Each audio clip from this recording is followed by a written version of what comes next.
Nurse was kind to the lonely patient.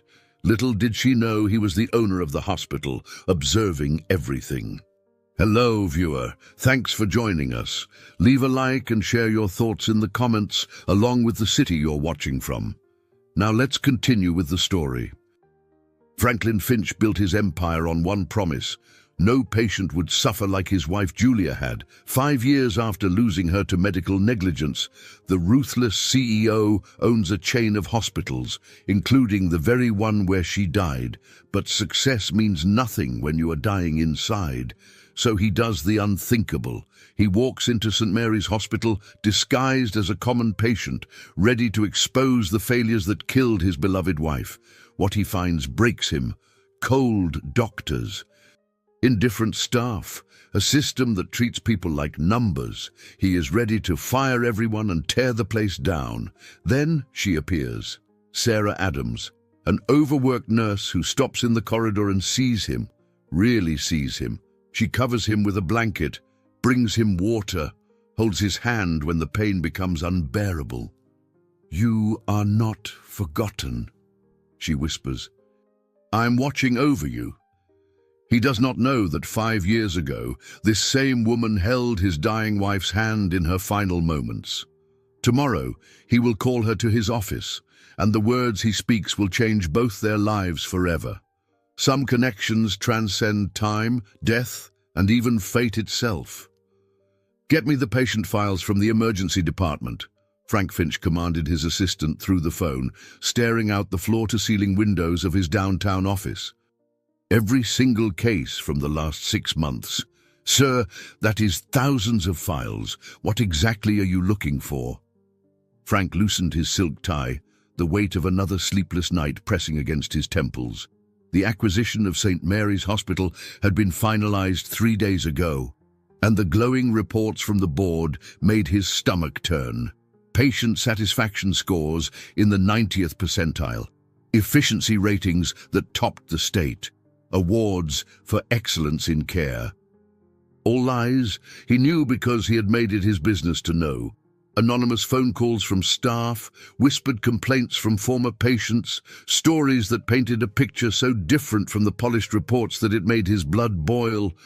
"Cancel the files," he said, ending the call with a sharp tap. Frank walked to his private bathroom and stared at his reflection, salt and pepper hair that women called distinguished, steel-grey eyes that had earned him the nickname the Shark in business circles. At 43 years old, he commanded respect, fear, and obedience from everyone around him. But respect did not keep you warm at night. Fear did not fill the empty spaces where laughter used to live, and obedience could not bring back the woman whose absence still felt like a physical wound in his chest, Julia.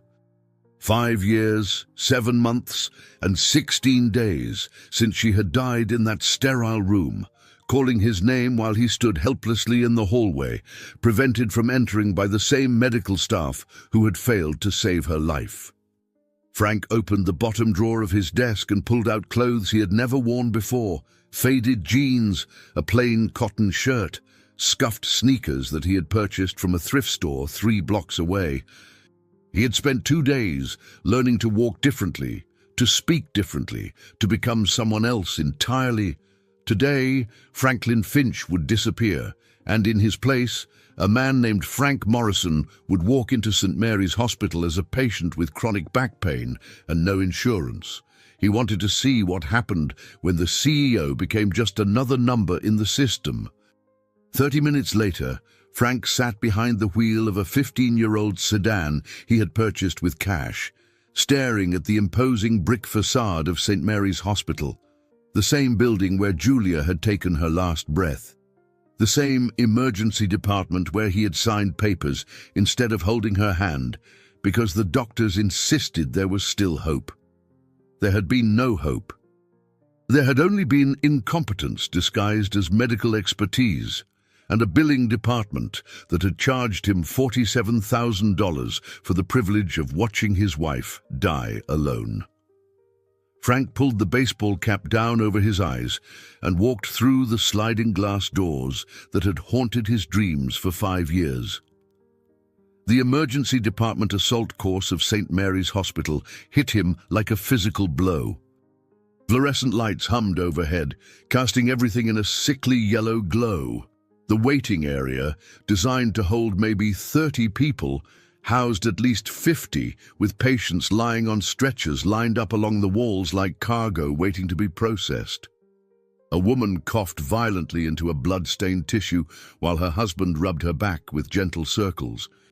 An elderly man clutched his chest, his breathing shallow and rapid, while his daughter held his hand and whispered reassurances that everything would be fine. No one seemed to notice either of them. Frank approached the registration desk, where a young woman with purple hair and multiple facial piercings barely looked up from her computer screen. "Name?" she asked, her fingers already positioned over the keyboard. "Frank Morrison," he said, making his voice rougher than usual, adding a slight limp to suggest the back pain he was claiming. "Date of birth?" "April 15, 1981. "Insurance?" "I do not have any." Her fingers stopped moving. For the first time, she looked at him directly, and he saw something in her eyes that made his heart clench. Not sympathy, not even basic human concern, just calculation. How much money could they extract from someone who clearly had none? "Self-pay, then," she said, the warmth in her voice dropping several degrees. "The registration fee is $500, payable today. That does not include any treatment, just the privilege of being seen. $500 to sit in your waiting room. Sir, if you cannot afford our services, there is a free clinic 15 miles away. They open at 8 in the morning." Frank pulled out his wallet, forcing himself to count out $500 in $20 bills, like a man who could not afford to lose them. The registration clerk's attitude shifted slightly when she saw the cash, but not enough to suggest he would be treated like a human being. "Take this form," she said, sliding a clipboard across the counter without looking at him. "Fill it out completely. Someone will call your name when we are ready for you." Frank found a plastic chair in the corner, wedged between a man who smelled like he had not bathed in weeks and a teenage girl who kept making phone calls to someone named Marcus, explaining in increasingly frantic tones that she could not pick up her little brother from school because she was bleeding everywhere and nobody cares. The form asked for information no sick person should have to provide: employment history, emergency contacts, detailed insurance information he had already said he did not have, financial assets, monthly income, whether he owned or rented his home. All of this before a single medical professional had asked him what was wrong. Frank completed the form with fictional information and returned it to the desk. The purple-haired clerk took it without comment and added it to a stack that appeared to contain at least 40 other forms. "How long is the wait?" he asked. "Could be 30 minutes, could be 8 hours, depends on how busy we get." "I am in significant pain." "Sir, everyone here is in pain. That is why they call it an emergency room. Take a seat and wait for your name to be called." Frank returned to his corner chair and began to understand something that no amount of financial reports or board meetings could have taught him. Being a patient in this system meant surrendering your dignity along with your $500. It meant accepting that your pain was not unique or important. It meant acknowledging that you had become a number on a clipboard, waiting to be processed by people who had long since stopped seeing individual human beings. 2 hours passed. The teenage girl was called back, still on the phone with Marcus, still bleeding. The man who smelled unwashed was taken to a room, though not before being lectured about the importance of regular hygiene by a nurse who spoke to him like he was a child. Frank's back actually did begin to hurt from the plastic chair. His stomach growled because he had skipped breakfast, and the vending machines all required exact change he did not have. The fluorescent lights gave him a headache that pounded behind his eyes with increasing intensity. He was beginning to understand why patients complained. This was not medical care.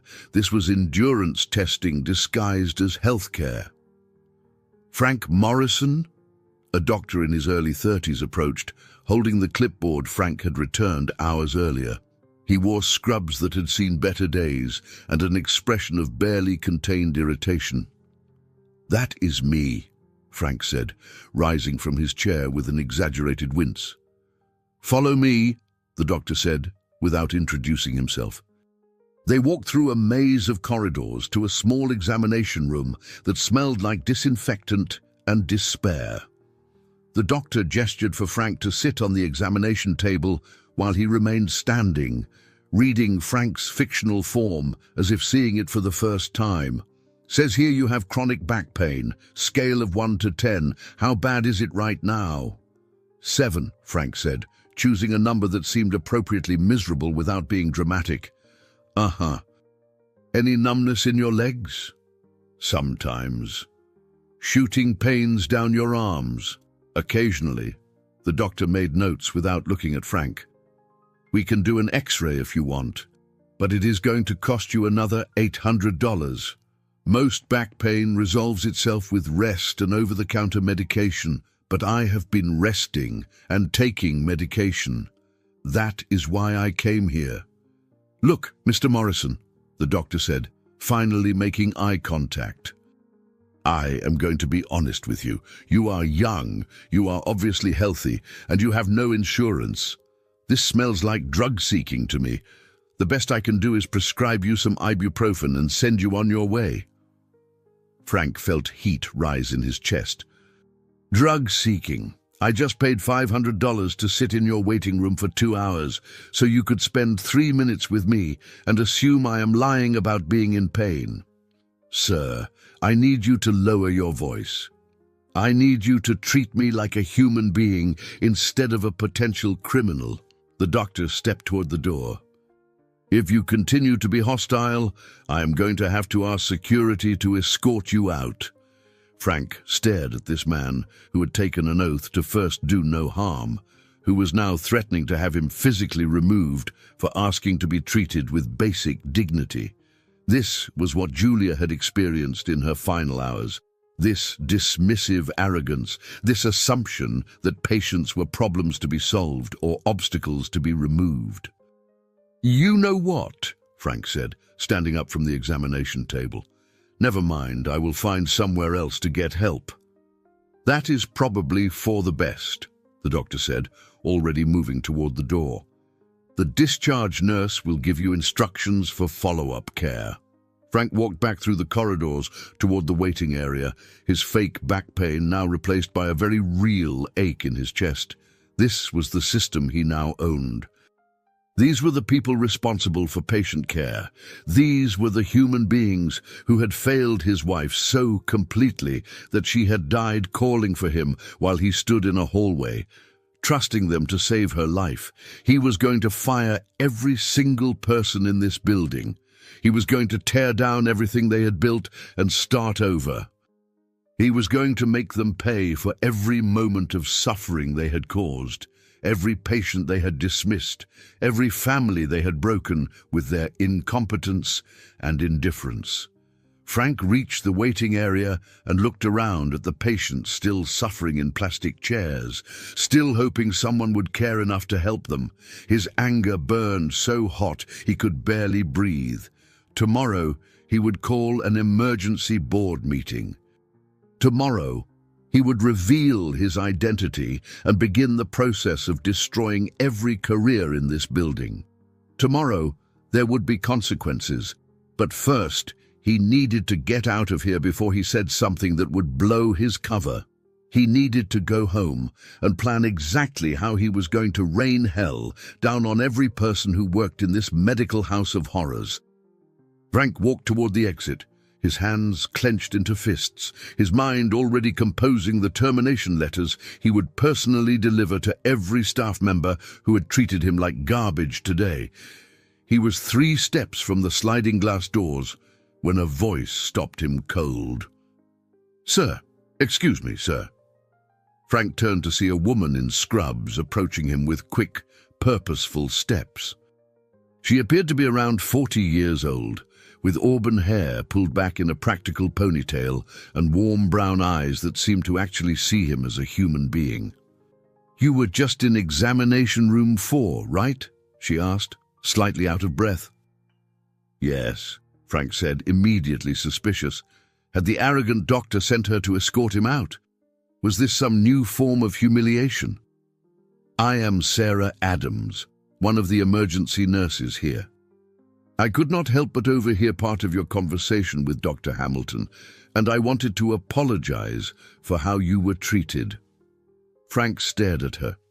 In 4 hours at this hospital, she was the first person to speak to him like he mattered. "It is fine," he said automatically, though it was clearly not fine.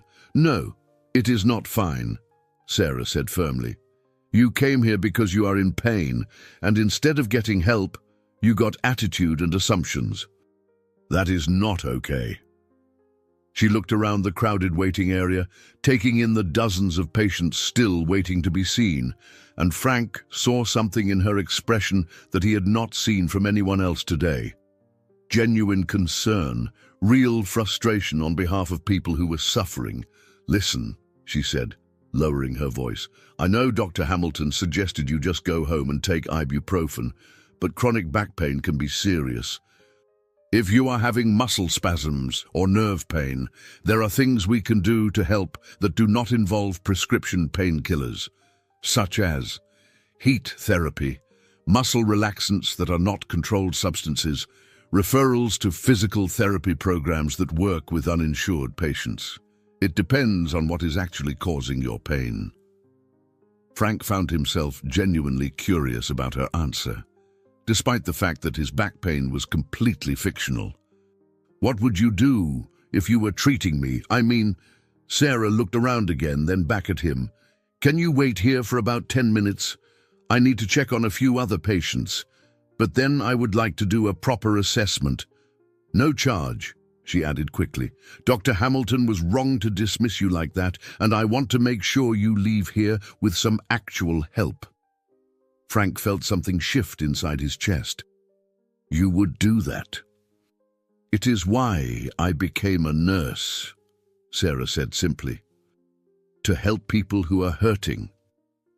She disappeared back into the maze of corridors, leaving Frank standing near the exit, completely unsure what to do. His anger was still there, burning hot and righteous, but now it was complicated by something else. Confusion, maybe. Or hope that he had been wrong about everyone in this building. He looked around the waiting area with fresh eyes and noticed things he had missed before. A young nurse helping an elderly woman fill out paperwork, patiently explaining each section. A janitor who stopped to help a man in a wheelchair reach the water fountain. A security guard who knelt down to tie a little boy's shoes while his mother dealt with registration. Maybe the system was broken, but there were still good people working within it.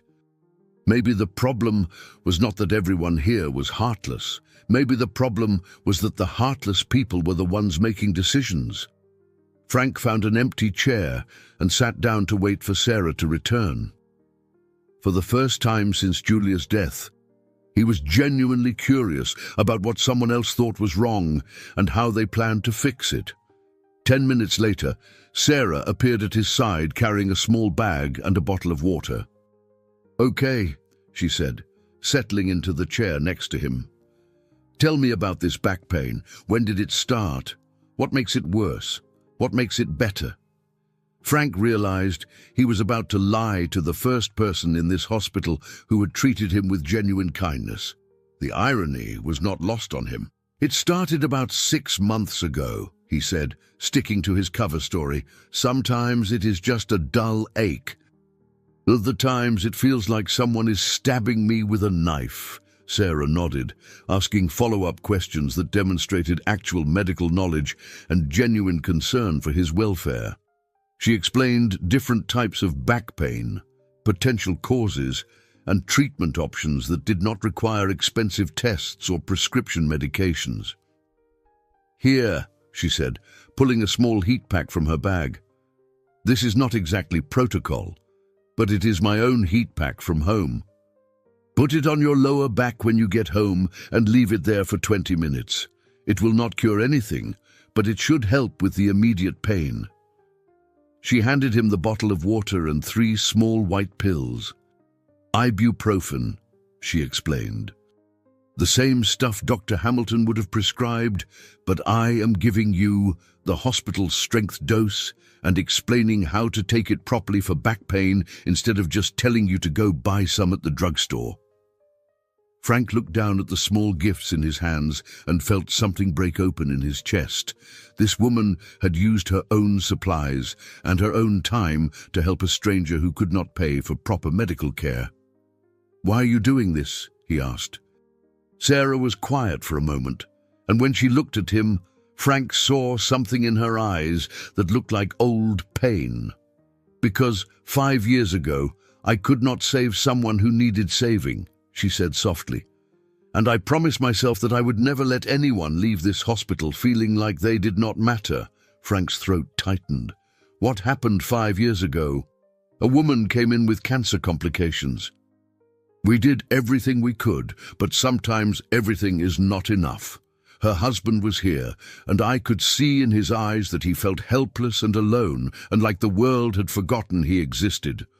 I held her hand when she died, and I held his hand afterward, and I swore I would never let anyone feel that abandoned again."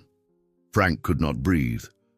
The waiting area seemed to spin around him as Sarah's words echoed in his ears. 5 years ago, a woman with cancer complications. A husband who felt forgotten and alone. "What was her name?" he whispered. Sarah looked surprised by the question. "I am not supposed to share patient information, but her name was Julia. Julia Finch. She was so young and so brave, and she kept asking for her husband right up until the end." The heat pack fell from Frank's hands. The bottle of water hit the floor and rolled under a nearby chair. He stared at Sarah Adams, this woman who had just given him her own supplies to help with his fake back pain, and realized that the universe had just played the cruelest joke of all time. Sarah was the nurse who had held Julia's hand while he stood in the hallway signing insurance papers. Sarah was the angel who had comforted his wife in her final moments. Sarah was the woman who had been haunted for 5 years by the same loss that had destroyed his entire world. "Oh God," Sarah said, her face going pale as she studied his features more carefully. "Oh my God, you are him. You are her husband." Frank could not speak, could not move, could not process the cosmic impossibility of finding himself face to face with the one person who had shown Julia kindness in her darkest hour. "You are Franklin Finch," Sarah whispered, and her voice broke on his name. "I remember you. I remember how you held her hand afterward, and how lost you looked, and how you thanked me for being with her when you could not be." Tears ran down Sarah's cheeks as the recognition hit her full force. "You bought this hospital," she said, understanding flooding her features. "You bought St. Mary's Hospital because this is where she died. You came here today to see what we have become." Frank managed to nod, his own eyes burning with tears he had not shed in 5 years. "I am so sorry," Sarah said, reaching for his hands. "I am so sorry we could not save her. I am so sorry you had to experience what you experienced today. I am so sorry that this place has become everything she would have hated." Frank looked down at their joined hands and remembered the last time Sarah Adams had touched him. She had pulled him away from Julia's bedside when the machines finally stopped beeping. She had led him to a quiet room and brought him coffee and sat with him while he made phone calls to family members who were too far away to say goodbye. She had been the only person in this entire building who had treated him like a human being 5 years ago. And today, she had done it again. "You saved her," Frank said, his voice raw with emotion. "You could not save her life, but you saved her from dying alone and scared." You gave her comfort when I was not there to do it myself. I wish I could have done more. You did everything, Frank said firmly. You did everything that mattered. They sat in silence for a moment, both of them crying quietly in the middle of a crowded emergency room waiting area, connected by a loss that had shaped both of their lives in ways they were only beginning to understand. "What happens now?" Sarah asked finally. Frank looked around the waiting area one more time, seeing it through completely different eyes than he had an hour ago. Yes, the system was broken. Yes, there were people here who had forgotten that patients were human beings, with feelings and fears and families who loved them. But there were also people like Sarah Adams, people who carried heat packs in their bags for strangers in pain, people who remembered the names of patients who had died 5 years ago, people who stayed late and worked extra shifts and gave pieces of their own hearts to help others heal. Maybe the answer was not to tear everything down and start over. Maybe the answer was to find the Sarah Adamses of the world and give them the power to change things from the inside. "What happens now," Frank said, standing up and offering her his hand, "is that you and I have a very long conversation about how to fix this place." Sarah took his hand and stood up beside him, and for the first time since Julia's death, Frank felt like he might actually be able to keep the promise he had made at her graveside. No patient would suffer like she had suffered, no family would feel as lost and helpless as he had felt, and no nurse as good as Sarah Adams would ever again have to carry the weight of losses that were beyond her control. "I have some ideas," Sarah said, wiping her eyes with the back of her hand. "So do I," Frank replied. "Would you be willing to have dinner with me tomorrow night? To discuss them, I mean?" Sarah smiled for the first time since he had walked into this hospital, and Frank felt something that had been frozen in his chest for 5 years begin to thaw. "I would like that very much, Mr. Finch." "Frank," he corrected. "Just Frank." "Okay, Frank. But I should probably warn you that my ideas are going to be expensive and disruptive, and probably not popular with the current administration." Frank thought about the millions of dollars he had spent acquiring this hospital chain. He thought about the board members who cared more about profit margins than patient outcomes. He thought about Dr. Hamilton and his assumptions about drug-seeking behavior, and the registration clerk who had treated uninsured patients like criminals. "Sarah," he said, "I'm hoping they will be exactly that disruptive."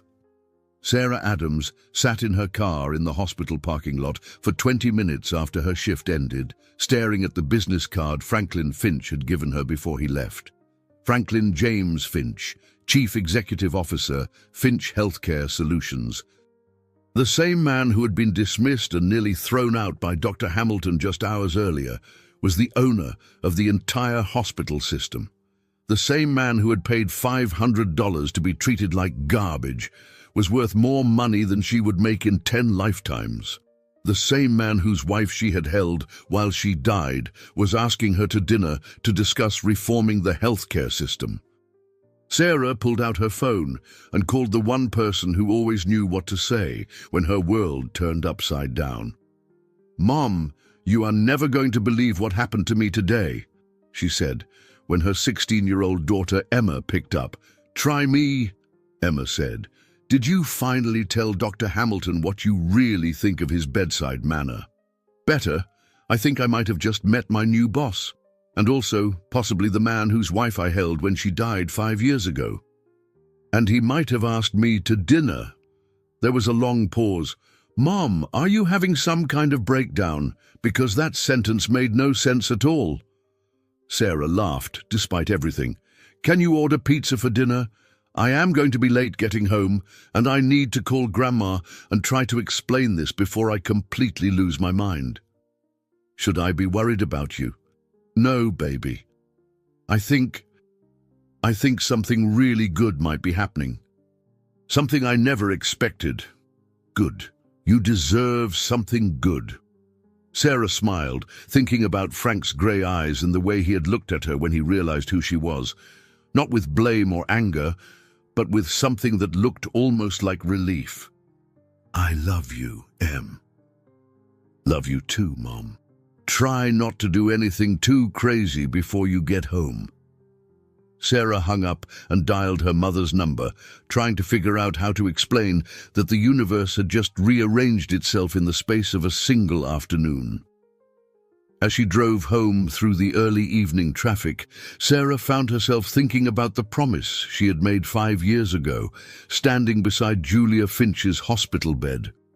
She had sworn to never let another patient feel abandoned or forgotten.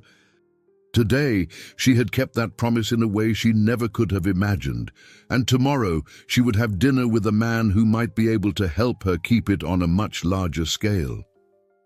Sarah pulled into her apartment complex and sat for a moment, looking up at the windows of the modest 2-bedroom home she shared with Emma. In 12 hours, she would sit across from one of the most powerful men in healthcare and discuss her ideas for reform. Ideas that had been building in her mind for 5 years, fueled by every patient she had seen dismissed or ignored, every family she had watched struggle with medical bills they could not afford, every colleague who had burned out and quit because the system demanded efficiency over empathy. Tomorrow, she would have a chance to turn those ideas into reality. Tonight, she would order pizza with her daughter and try to process the fact that sometimes the universe gave you exactly what you needed at the exact moment you needed it most, even if it came disguised as a man with fake back pain and a grudge against the entire medical establishment. Frank stood in his penthouse apartment, looking out at the city lights and holding the small heat pack Sarah had given him. It was still warm, and it smelled faintly of lavender and something else he could not identify, something that reminded him of safety and comfort and being cared for by someone who expected nothing in return. He had not felt cared for in 5 years. Frank walked to his home office and pulled out the file he had been compiling on St. Mary's Hospital. Patient complaints, staff turnover rates, financial inefficiencies, and quality control issues. Everything he needed to justify a complete overhaul of the system. But now he was thinking about Sarah's ideas for reform instead of his plans for destruction. What would Julia want him to do? The question hit him like a physical blow. He had not allowed himself to wonder what Julia would think about his decisions since the day she died. It hurt too much to imagine her voice, her opinions, her gentle way of seeing the world through the lens of other people's needs instead of her own. But sitting here, with Sarah's heat pack warming his hands, Frank could almost hear Julia's voice in his head. She would want him to build something beautiful instead of tearing something down in anger. She would want him to find the people who still cared, like Sarah Adams, and give them the power to change things. She would want him to honor her memory by creating a place where no family would have to experience what he had experienced in those final days. Frank picked up his phone and called his assistant. "I need you to clear my calendar tomorrow afternoon," he said, "and book a table for 2 at Romano's downtown, 7 o'clock. "Of course, sir. Anything else?" "Yes. I need you to compile files on every nurse currently working at St. Mary's Hospital. Performance reviews, patient feedback, length of service. I want to know who the Sarah Adamses are. Sir, the people who still remember why they got into healthcare in the first place. The ones who care more about patients than paychecks. Find them for me. I will have that information for you by tomorrow morning." Frank hung up and walked to his bedroom, where a framed photo of Julia sat on his nightstand. She was laughing in the picture, her head thrown back in pure joy, her eyes sparkling with the kind of happiness that made everyone around her feel like the world was a better place just because she was in it. "I found her, Jules," he said softly. "I found the woman who held your hand. Her name is Sarah, and she is exactly the kind of person you would have loved." He sat on the edge of the bed and allowed himself to really think about Julia for the first time in months. Not the way she looked at the end, pale and tired, and fighting a battle she could not win, but the way she had been before the cancer, when she used to drag him to volunteer at free clinics on weekends and insist that they donate a percentage of their income to organizations that provided medical care to people who could not afford it. Julia had believed that healthcare was a human right, not a luxury for people who could pay for it. She would have loved Sarah Adams, and she would have wanted Frank to find a way to turn his grief into something productive instead of destructive. Frank picked up the heat pack again and held it against his chest, right over his heart. Tomorrow, he would have dinner with the woman who had shown Julia kindness in her darkest hour. Tomorrow, he would listen to her ideas and figure out how to turn them into reality. Tomorrow, he would start building the kind of healthcare system Julia would have been proud of. Tonight, he would allow himself to hope that maybe, just maybe, the best parts of his life were not behind him after all. "You did what?" Emma Adams stared at her mother across the kitchen table, a slice of pizza halfway to her mouth.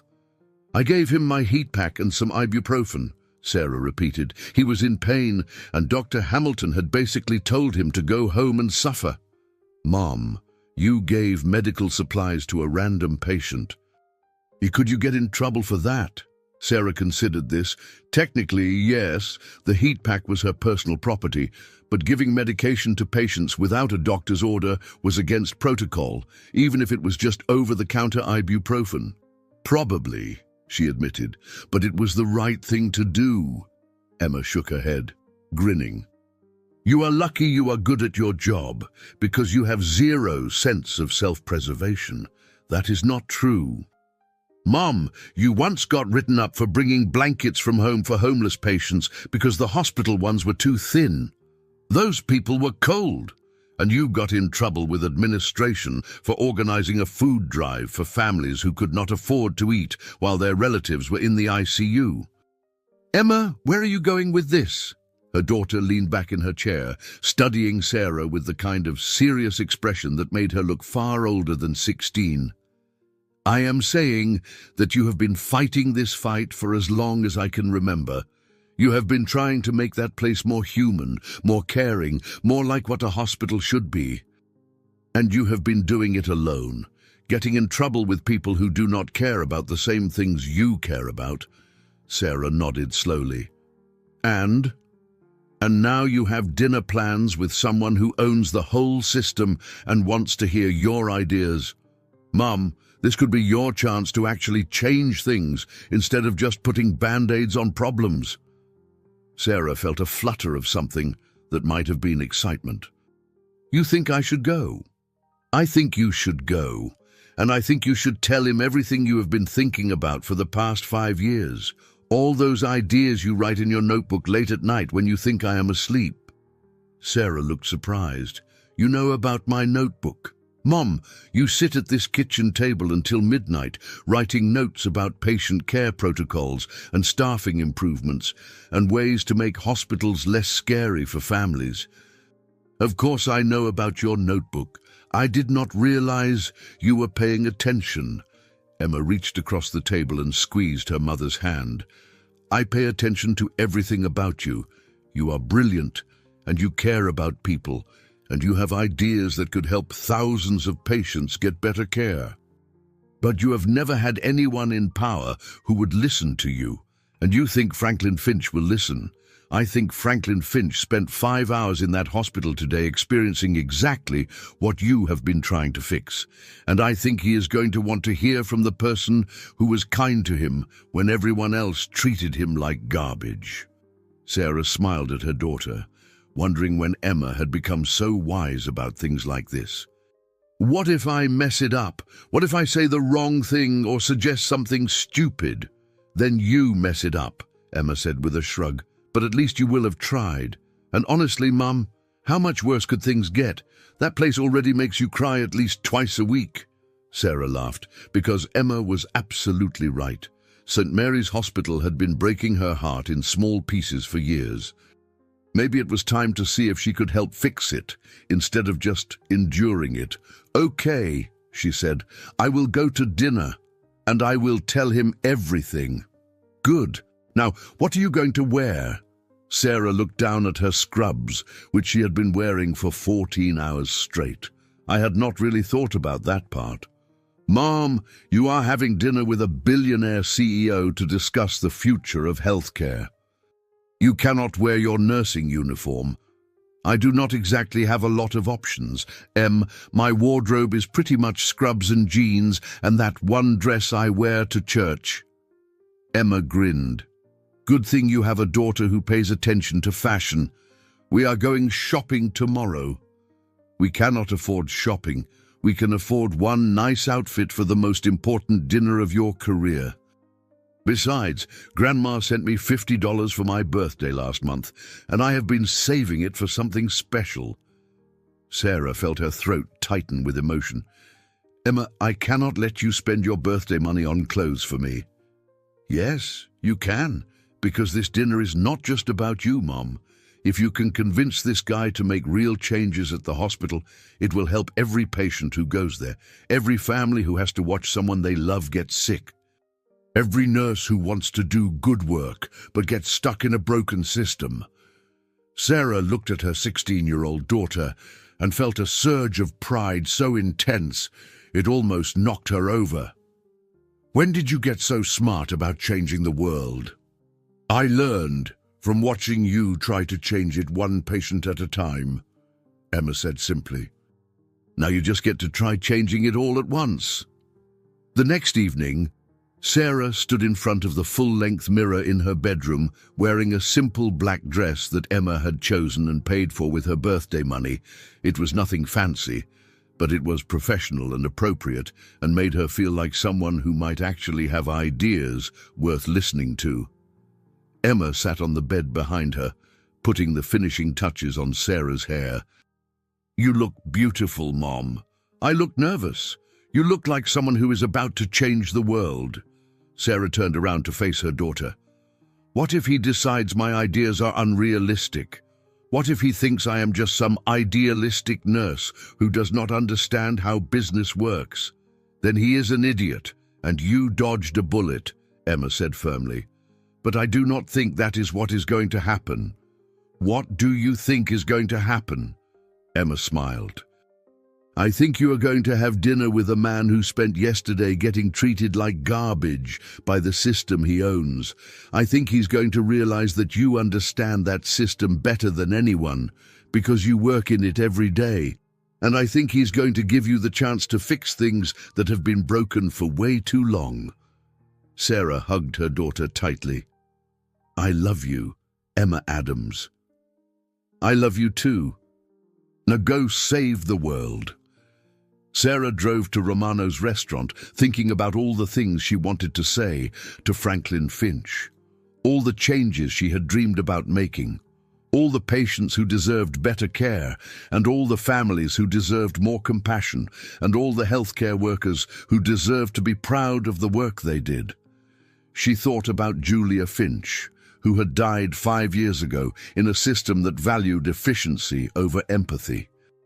And she thought about Frank, who had loved Julia enough to buy an entire hospital chain in hopes of preventing other families from experiencing the same loss.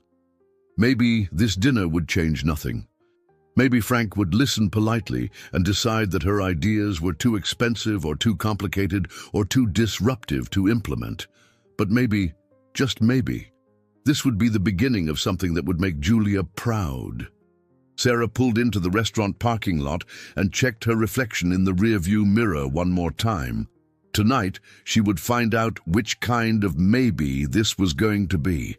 Romano's restaurant had been Frank's choice because it was quiet, elegant, and private enough for the kind of conversation that might change the direction of an entire healthcare system. He had arrived 15 minutes early and spent the time reviewing the notes he had made about St. Mary's Hospital, trying to organize his thoughts into something coherent. But when Sarah Adams walked through the front door at exactly 7 o'clock, Wearing a simple black dress and carrying a leather portfolio, Frank forgot everything he had planned to say. She looked nervous and determined and beautiful in a way that had nothing to do with makeup or fancy clothes. She looked like a woman who had spent her entire career caring for other people and was now ready to fight for the chance to do it better. "Thank you for coming," Frank said, standing as the hostess led her to their table. "Thank you for asking," Sarah replied, settling into her chair and placing the portfolio beside her plate. "I brought some things I thought you might want to see. Your ideas for reform, among other things." The waiter appeared to take their drink orders, and Frank found himself studying Sarah's face while she considered the wine list. She had the kind of features that became more beautiful the longer you looked at them. Intelligent brown eyes that seemed to see straight through to what mattered.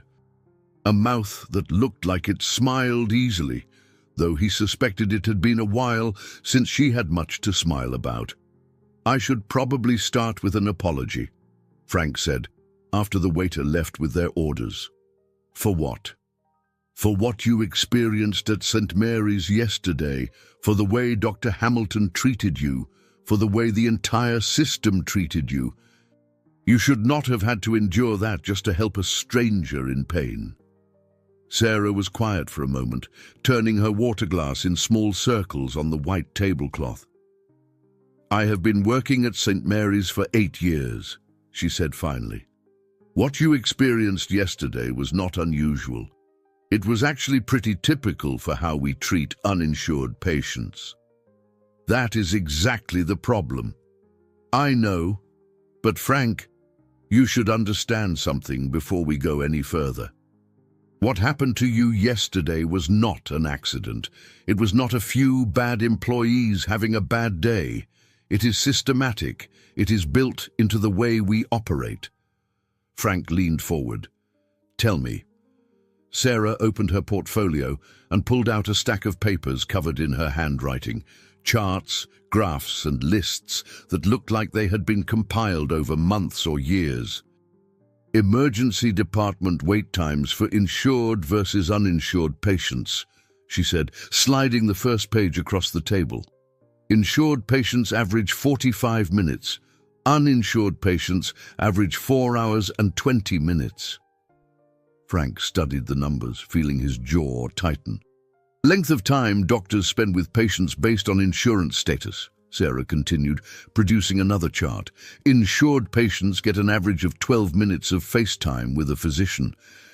Uninsured patients get 6 minutes. 6 minutes. And that includes the time spent explaining why we cannot help them without payment up front." Sarah pulled out more papers, each one documenting a different aspect of the systemic inequality Frank had experienced firsthand. Patient satisfaction scores broken down by income level, readmission rates for patients who cannot afford follow-up care, staff turnover in departments that primarily serve low-income populations. Frank examined each document, his anger building with every statistic. This was not just bad medicine.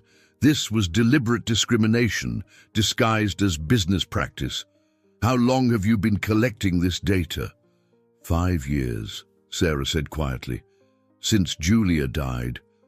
The restaurant seemed to fade around them as Frank looked up from the papers to meet Sarah's eyes.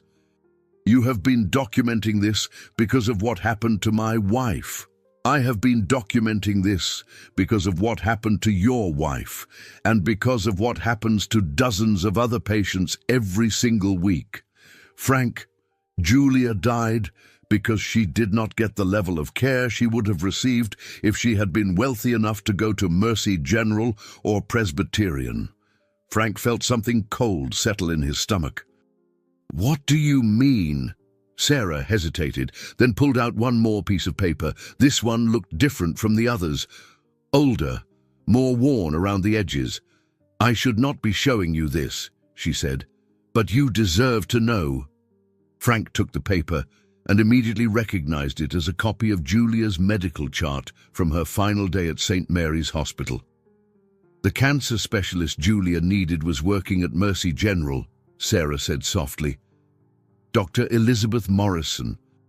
She is one of the best oncologists in the state, and she had successfully treated cases similar to Julia's, but Dr. Morrison had a consulting agreement that required Mercy General approval for her to treat patients at other hospitals. Frank's hands were shaking as he read through Julia's chart. I do not understand. St. Mary's administration chose not to pay the consulting fee to bring Dr. Morrison over. They decided it was more cost-effective to have our general practitioners handle Julia's case, even though they did not have the specialized experience she needed. The paper fell from Frank's hands. You are telling me that my wife died because the hospital administration decided she was not worth the cost of proper medical care. I am telling you that your wife died because the current system prioritizes profit over patient outcomes. And Frank, she was not the only one. Sarah reached across the table and took his hands, the same way she had 5 years ago when she led him away from Julia's bedside. This is why I have been collecting data. This is why I work double shifts and fight with administrators and get written up for bringing patients blankets from home. Because every single day, people die or suffer or lose hope because this system has forgotten that we are supposed to be healing people, not processing them. Frank looked down at their joined hands and felt something he had not experienced since Julia's death. Not just anger or grief, but purpose, a reason to get up in the morning that went beyond mere survival. What do you want to do about it? He asked. Sarah smiled for the first time since she had sat down, and Frank felt his heart skip a beat. I want to turn St. Mary's Hospital into the kind of place where insurance status does not determine the quality of care a patient receives. I want to hire doctors who chose medicine because they wanted to heal people, not because they wanted to get rich. I want to create a system where nurses have the time and resources to actually care for their patients instead of just monitoring their vital signs. That sounds expensive. It will be expensive, Sarah agreed. But Frank, what if I told you that it would also be more profitable in the long run? Frank raised an eyebrow. How? Sarah pulled out another set of papers, these ones filled with financial projections and cost-benefit analyses. Patient satisfaction drives everything in healthcare now. Higher satisfaction scores mean better insurance reimbursement rates. Lower readmission rates mean fewer penalties from Medicare. Better staff retention means lower training costs and higher productivity. She spread the papers out between them like a roadmap. If we could increase patient satisfaction scores by 30%, we would see an increase in revenue of approximately $12 million annually. If we could reduce readmission rates by 20%, we would save approximately $8 million in penalties and repeat care costs. Frank studied the numbers, his business mind automatically checking her calculations. Everything looked solid. These projections assume significant upfront investment in staffing and equipment, he said. About $40 million over 2 years, Sarah confirmed. But the return on investment would be substantial, and more importantly, we would be providing the kind of care that people actually need. Frank leaned back in his chair, impressed despite himself. You put together a $40 million reform proposal in your spare time? Sarah laughed, and the sound made something warm spread through Frank's chest. I put together a $40 million reform proposal during my lunch breaks over the past 5 years because I could not stand watching the system fail people day after day. Sarah, this is remarkable work. This is the kind of comprehensive analysis that consulting firms charge hundreds of thousands of dollars to produce. Well, I had personal motivation. Frank looked at her across the table. This woman who had held his wife's hand and then spent 5 years documenting everything that was wrong with the system that had failed her, and felt something shift inside his chest. This was not just about healthcare reform anymore. This was about the possibility that two people who had been broken by the same tragedy might be able to heal each other while healing the system that had hurt them both. "Sarah," he said carefully, "would you be willing to work with me to implement these changes?" "What do you mean?" "I mean, I want to offer you a job, Director of Patient Experience and Quality Improvement, full authority to implement every single recommendation in this proposal. Budget approval up to $50 million, your own staff, complete administrative support." Sarah stared at him. "Frank, I am a nurse. I do not have a master's degree in business administration. I have never managed anything bigger than a single emergency department shift. You have something more valuable than an MBA. You have 8 years of experience watching this system fail, and 5 years of data showing exactly how to fix it.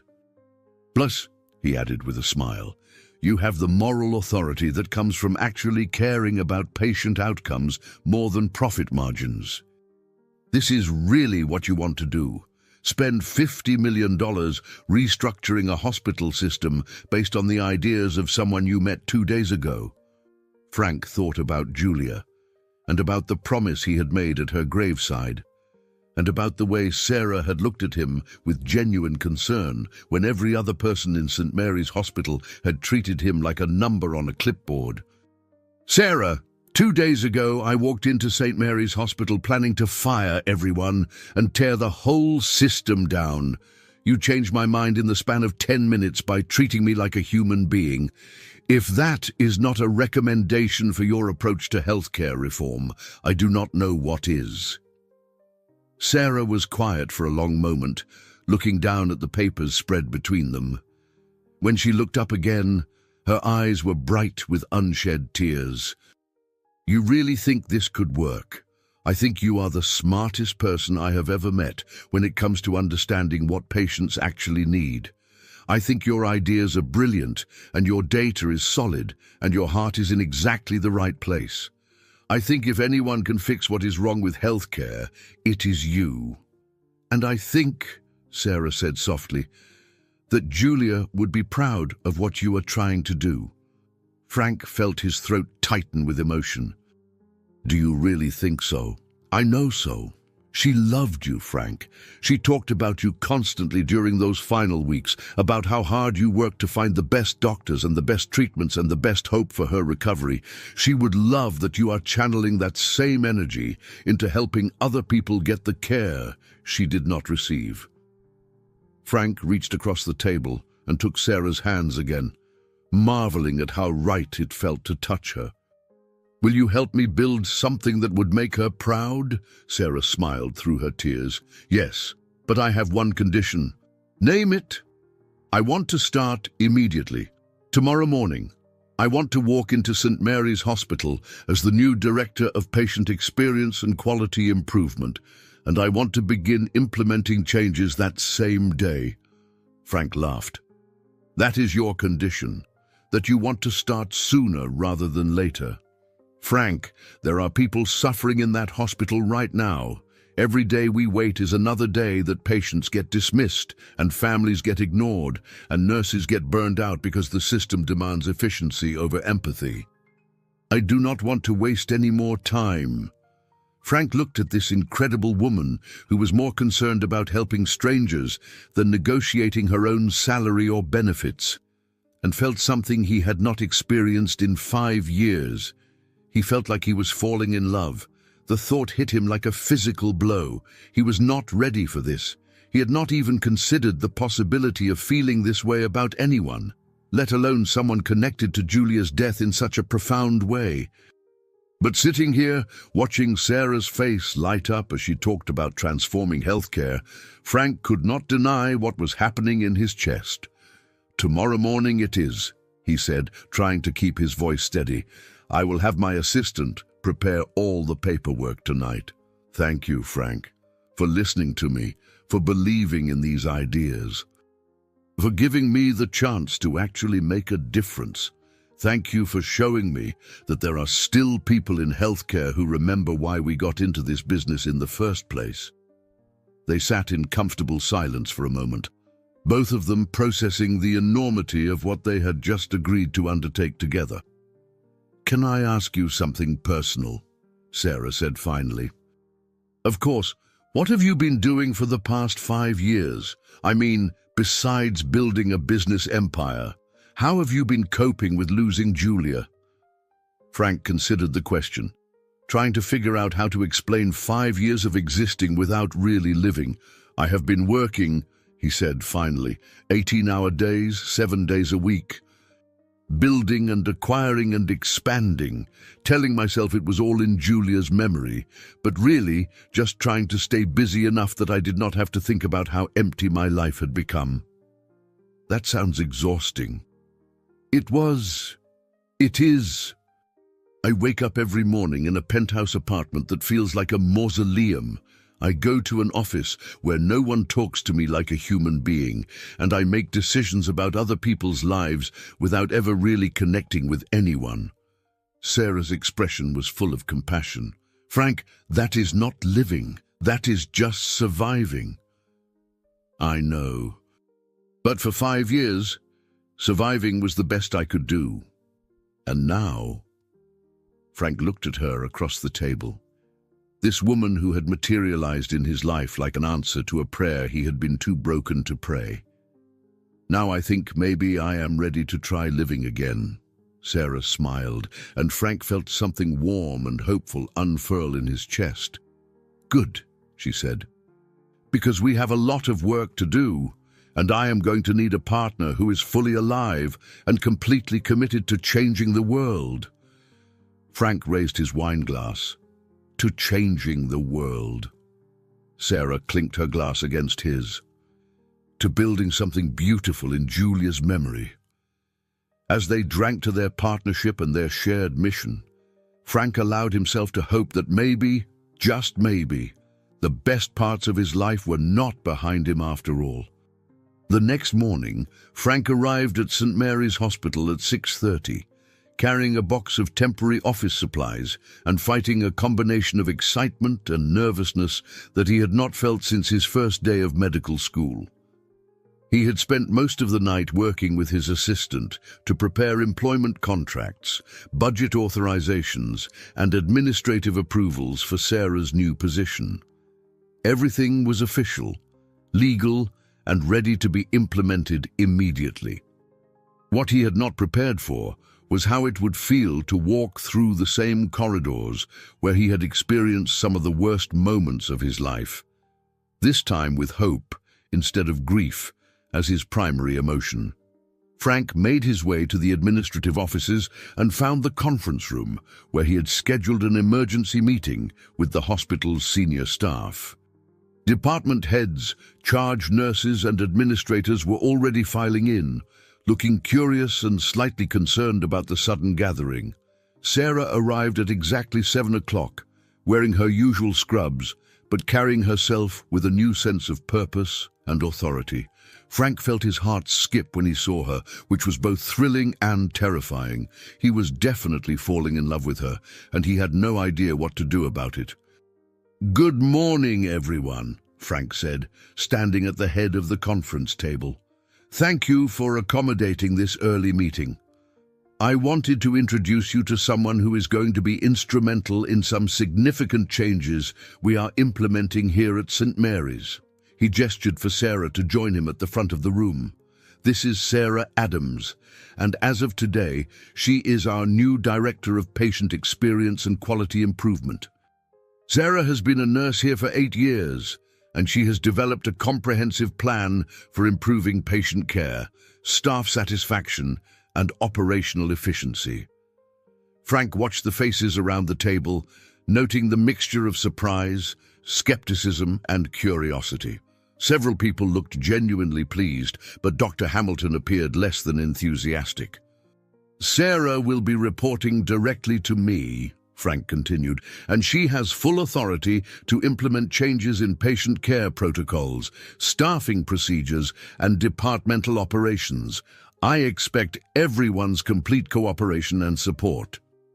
Dr. Hamilton raised his hand. Mr. Finch, with all due respect, what are Sarah's qualifications for this position? I mean, she is a good nurse, but managing hospital operations requires specific expertise. Frank felt his jaw tighten, but before he could respond, Sarah stepped forward. Dr. Hamilton, you are absolutely right that I do not have traditional management credentials, she said calmly. But I do have 8 years of experience working directly with patients and families in this hospital. I have observed firsthand what works and what does not work in our current system. And I have spent the past 5 years developing evidence-based recommendations for improvement. She placed a thick folder on the conference table. I have documented patient satisfaction data, staff retention statistics, and operational efficiency metrics that clearly demonstrate areas where we can improve both patient outcomes and financial performance. I am happy to share this data with anyone who would like to review it. Frank watched Dr. Hamilton's expression shift from skepticism to grudging interest. What kind of changes are we talking about? Asked Margaret Chen, the hospital administrator. Sarah looked to Frank, who nodded encouragingly. We are going to start by eliminating the distinction between how we treat insured and uninsured patients, Sarah said. Same wait times, same quality of care, same level of attention from medical staff. That is going to be expensive, Margaret pointed out. Initially, yes, Sarah agreed.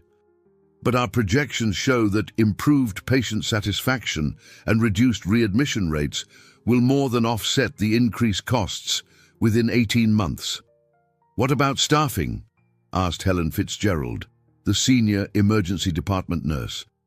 We are going to hire additional nurses for every department, increase compensation for current staff, and implement protocols that give healthcare workers more time to actually care for patients instead of just processing them. Frank watched the faces around the table and saw the exact moment when the nursing staff realized what Sarah was proposing. Their expressions shifted from skepticism to something that looked like hope. This sounds too good to be true, Dr. Hamilton said. Hospital administrators have been promising improvements like this for decades, but nothing ever changes because the economics do not work. Dr. Hamilton, Frank said, we are committing $50 million over 2 years to implement these changes. The economics will work because we are making them work. Silence fell over the conference room as everyone processed the scope of what was being proposed. $50 million, Margaret Chen said faintly. $50 million, Frank confirmed. Sarah has developed a comprehensive implementation plan that addresses every aspect of patient care, from the moment someone walks through our doors until the moment they are discharged. We are going to transform this hospital into the kind of place where people come when they need healing, not just when they need processing. Helen Fitzgerald raised her hand. Sarah, what do you need from us? Sarah smiled, and Frank felt that familiar warmth spread through his chest. I need your honesty, Sarah said. I need you to tell me what you think is working and what you think is broken. I need you to share your ideas for improvement, even if they seem impossible or too expensive. And I need you to trust that we are serious about making changes that will help you do your jobs better while providing better care for patients. When do we start? Asked one of the younger nurses.